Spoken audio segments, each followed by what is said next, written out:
नमस्कार, मैं समरभूमि से रोहित शर्मा।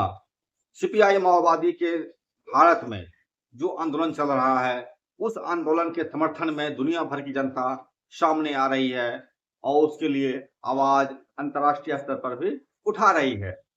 पूरे भारत के अंदर जो कुछ भी चल रहा था, ये पिछले 2 साल में ऑपरेशन कगार के तहत जिसमें कि सैकड़ों माओवादियों की हत्या कर दी गई, हजारों माओवादियों को जेल के अंदर सलाखों में बंद कर दिया गया और उसी तरह से हजारों माओवादियों को सरेंडर के नाम पर पैसे का लालच देकर के या किसी भी तरीके से सरेंडर करा करके आज भी उसको नजरबंदी के हालात में रखे हुए हैं।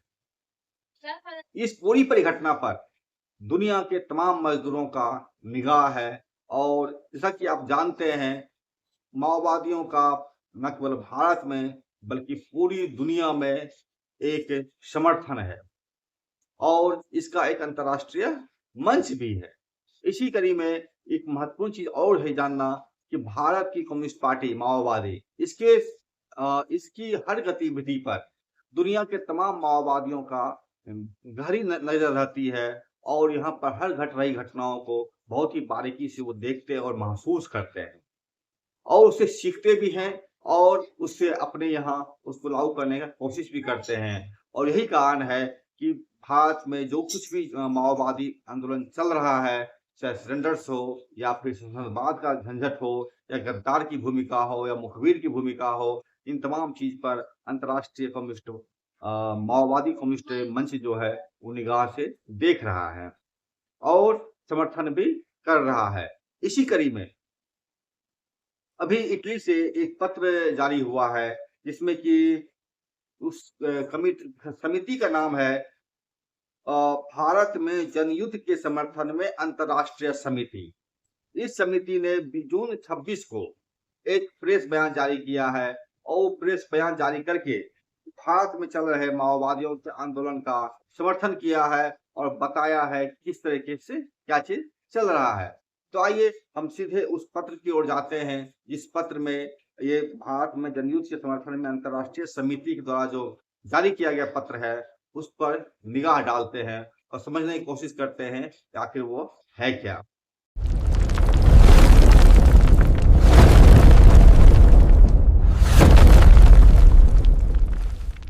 जो पत्र जारी हुआ है, जैसा कि मैंने शुरू में ही बताया आपको, यह भारत में सीपीआई माओवादी के तहत जो चल रहे आंदोलन है, इसके समर्थन में एक कमेटी बनाई गई है। उस कमेटी का ही नाम है भारत में जनयुद्ध के समर्थन में अंतर्राष्ट्रीय समिति। इसका अंग्रेजी में नाम जोड़ लीजिए, उसे शॉर्ट फॉर्म इसका है ICSPWI। तो इटली से ये पत्र जारी हुआ है और इस पत्र में जो दर्ज है वो बता रहे हैं और ये पत्र जारी हुआ था जून 2026 को। इसका हिंदी तर्जुमा हमने किया है और वो भी चूंकि AI से ही किया है तो उसमें कई चीजें अस्पष्ट हो जाती है। हमारे दर्शकों से अनुरोध करेंगे कि उसको थोड़ा सा उदारता पूर्वक चीजों को ग्रहण करें। बहरहाल वो लिखते हैं, हाल के महीनों में ऑपरेशन कगार के खिलाफ की गई पहलों और भारत में जनयुद्ध के प्रति एकजुटता और समर्थन के बाद हम इस वर्ष 27 जनवरी को ब्रुसेल्स में और 28 मार्च को ज्यूरिख में की गई उन महत्वपूर्ण पहलों को याद करते हैं जिनका अंतर्राष्ट्रीय स्तर पर प्रभाव पड़ा। इटली में आयोजित बैठकों में किए गए राष्ट्रीय और अंतर्राष्ट्रीय प्रतिबद्धताओं के अनुसार भारत में जनयुद्ध का समर्थन करने वाली समिति अगली गर्मियों के दौरान की जाने वाली अन्य पहलों की तैयारी कर रही है। इस पहल में व्यापक अंतर्राष्ट्रीय भागीदारी के संबंध में हम ज्यूरिख प्रदर्शन के बाद प्रकाशित समिति के विज्ञप्ति में लिखी गई बात को दोहराते हैं।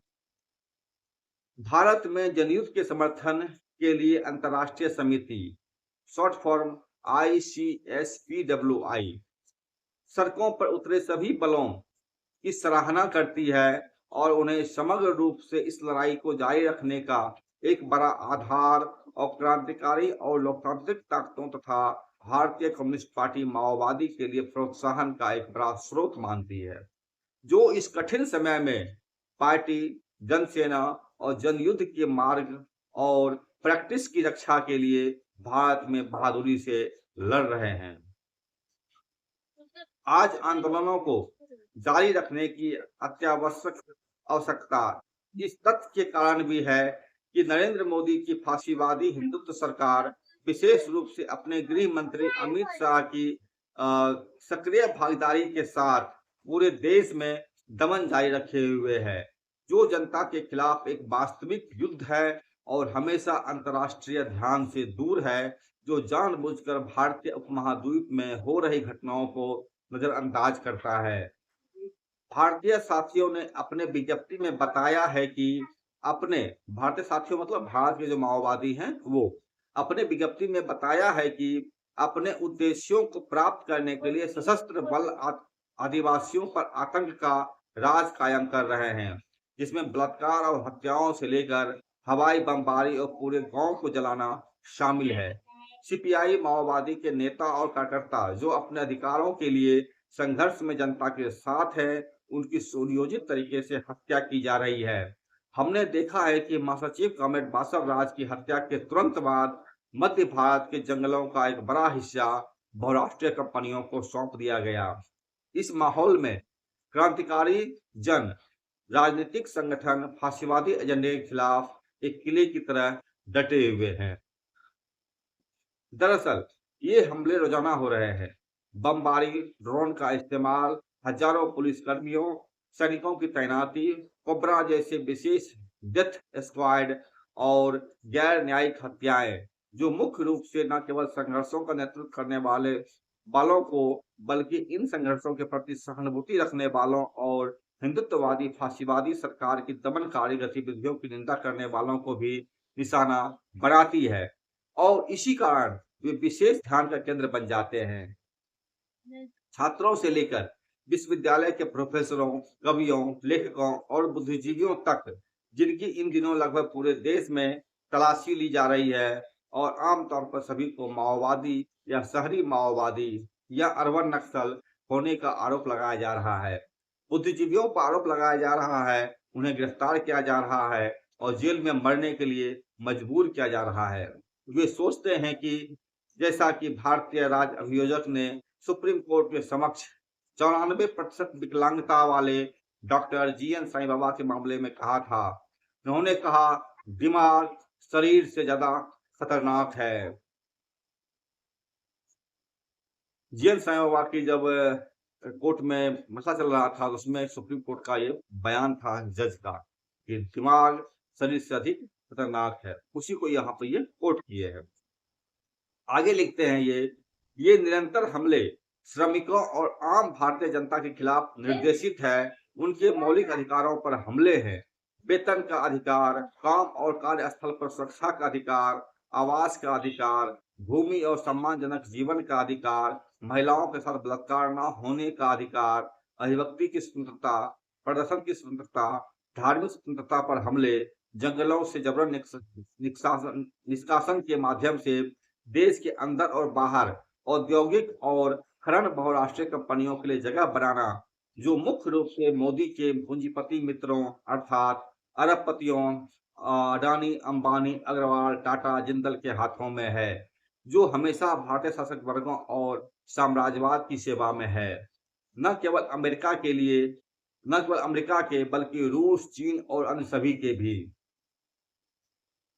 इन साम्राज्यवादी देशों द्वारा भारतीय सरकार की बहुत प्रशंसा की जाती है, क्योंकि यह उन्हें प्रचुर मात्रा में सस्ता श्रम प्रदान करती है, जो श्रम कानूनों में सुधार के कारण देश के भीतर और प्रवासन के कारण देश के बाहर भी और अधिक अनिश्चित हो गया है। यह सब लाखों युवाओं में गरीबी और बेरोजगारी को बढ़ावा देता है। याद रखें कि सरकार लगभग 80 करोड़ लोगों को प्रति माह केवल 5 किलो चावल देने के लिए बाध्य है और इस बढ़ती गरीबी का विरोध करने वालों के खिलाफ सरकार अत्याचार करती है, जबकि अरबों डॉलर हथियारों की होड़ पर खर्च कर रही है। सरकार के खिलाफ लड़ने वाले और मौजूदा जनयुद्ध का नेतृत्व करने वाले सभी साथी भारतीय कम्युनिस्ट पार्टी माओवादी और अन्य संघर्ष संगठनों के साथी इस स्थिति को बेहद कठिन बताते हैं।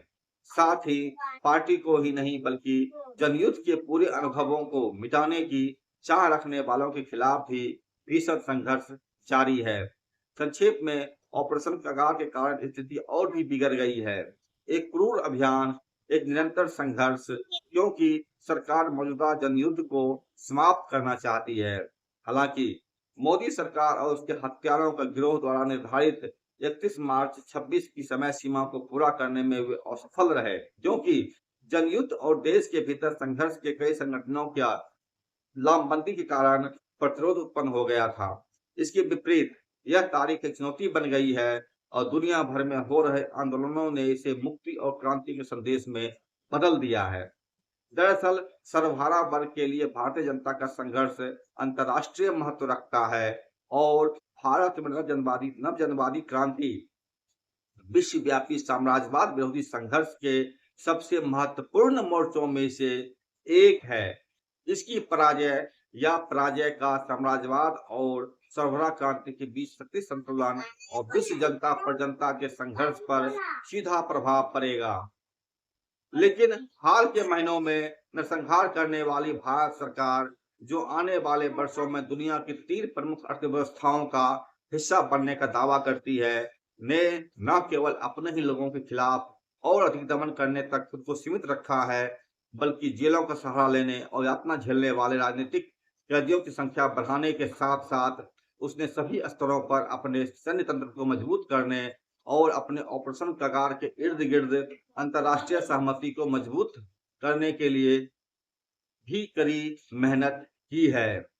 आज की और निश्चित दुनिया में गठबंधन तलाशने के इस दबाव के संदर्भ में, जैसा कि मोदी ने 25 फरवरी को इजरायली संसद नेशेट में अपने भाषण में कई बार दोहराया, यह अनिश्चितता विश्व के नई विभाजन के लिए विश्व युद्ध की प्रवृत्ति के कारण है।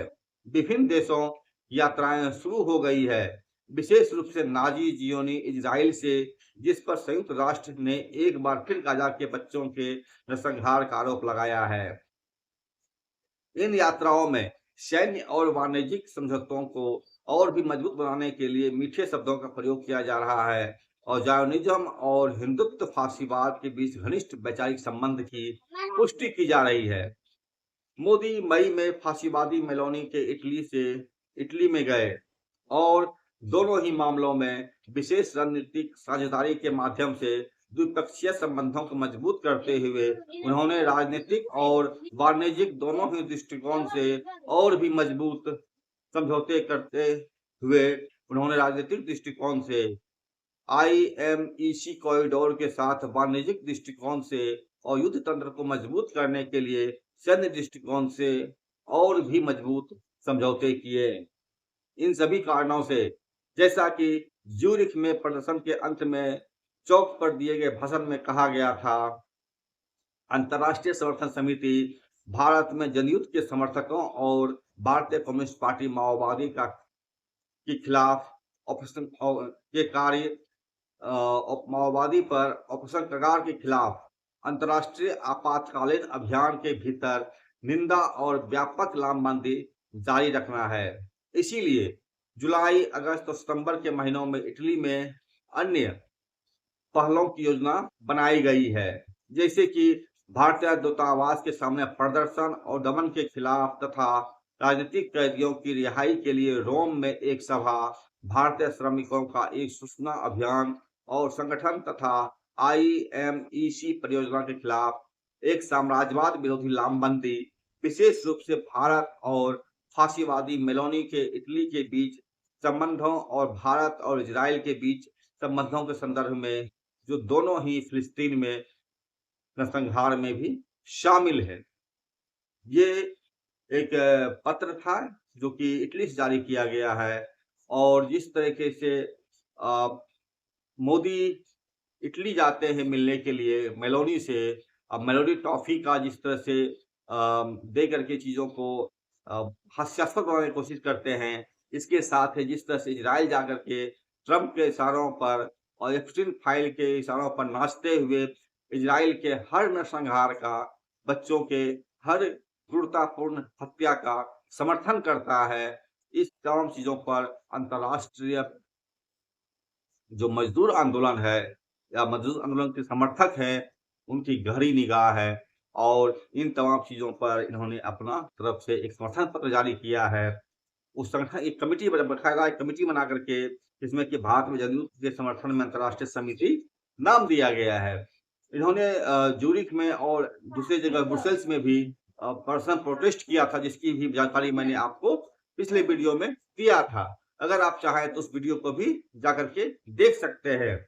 लेकिन एक इसमें महत्वपूर्ण चीज़ जो दर्ज की गई है, वो ये कि भारत में सीपीआई माओवादी के जो आंदोलन है, इससे दुनिया के मज़दूर का जो उसको प्रोत्साहन मिलता है और इसकी सफलता असफलता से वह भी प्रभावित होते हैं।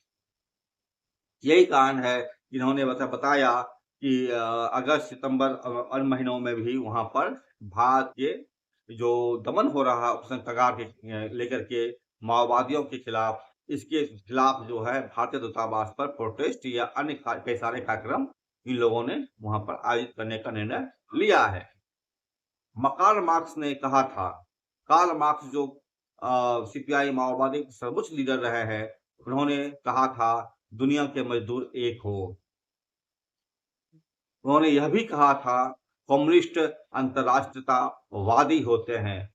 ये घटना दर्शाती है कि कम्युनिस्ट वास्तव में अंतर्राष्ट्रीयतावादी होते हैं और दुनिया के मजदूर एक साथ एकजुट होकर के लड़ने की कोशिश कर रहे हैं या लड़ रहे हैं।